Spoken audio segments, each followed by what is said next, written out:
Hey everybody, it's Miss Day. Welcome back. So I am going to show you how to do the watercolor value scale.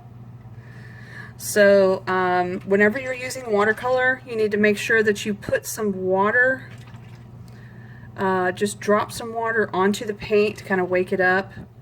You don't want the watercolor paint to be sticky. If it's sticky, that means that there's the gum arabic is not dissolved, that it's like a kind of a blob of gum arabic. It's not going to dry. It will stay sticky forever. So put some water in there. It should be very watery. Here, I'll see if I can. So you can see there's a lot of water in there. Okay, I'm going to paint the top square black.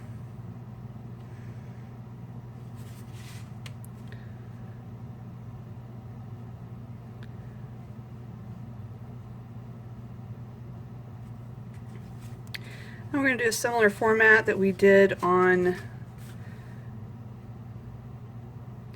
the India ink. So to get the black to turn to gray, we're going to be adding black to water.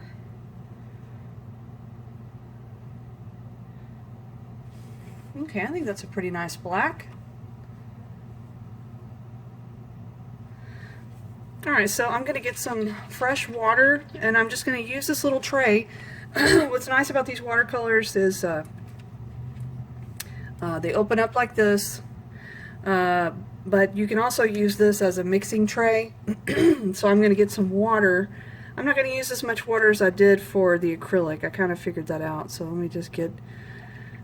Okay, I want more than that, though. Come on. Yeah, let's get a little bit more. Okay, let's try something like this. Actually, I'm gonna a little bit more. Okay, I think that's pretty good. I feel pretty comfortable with that. Okay, let's set this back here. So I'm just gonna get a dot of black. Mix it in the water. It didn't do that much of a change, so I'm going to go ahead and get a little bit more.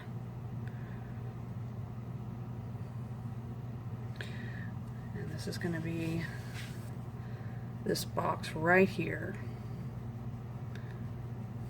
Okay, I'll say that looks pretty good. Let me scoot over just a little bit. Here we go. Just be careful not to put your hand into the charcoal and then smear it on your paper, which, you know, I've already done, but alright, I think it looks a tad bit too dark.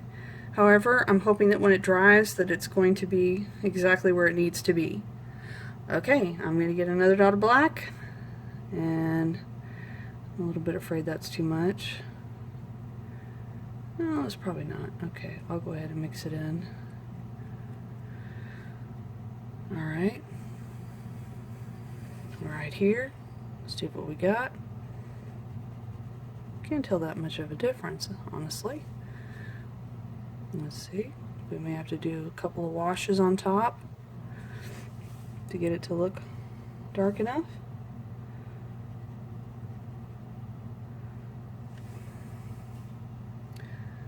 Well, it might be dark enough.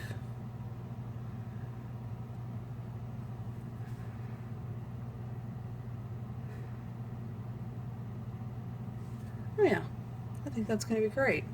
Alright, I'm going to get another dot, mix it in.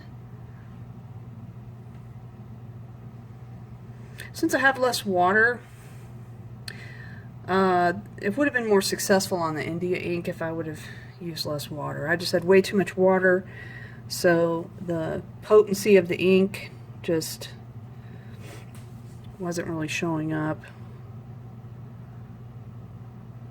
So if I had any suggestion on the India ink, I would say to use less water, like I've got here on the watercolor.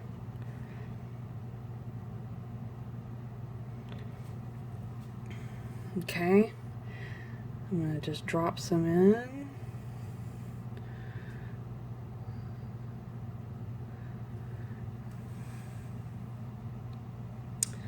Yeah, I feel like that's probably too dark. We will see. We'll see where it ends. Okay, another dot of black.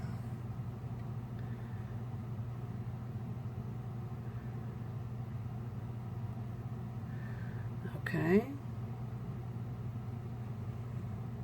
So with the watercolor, when you're painting it, you do want to leave kind of a little edge between them because they will rush each other. They'll bleed into each other. It's just the nature of watercolor. So if you want your scales to stay separate, try to leave a little white gap between them.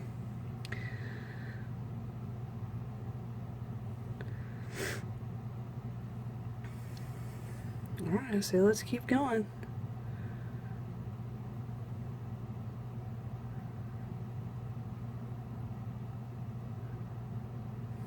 Okay, another dot of black.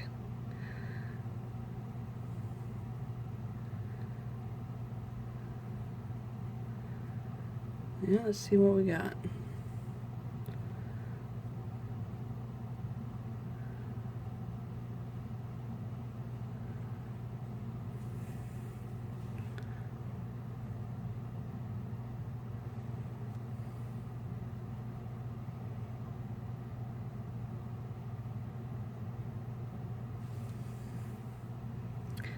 It's looking pretty good.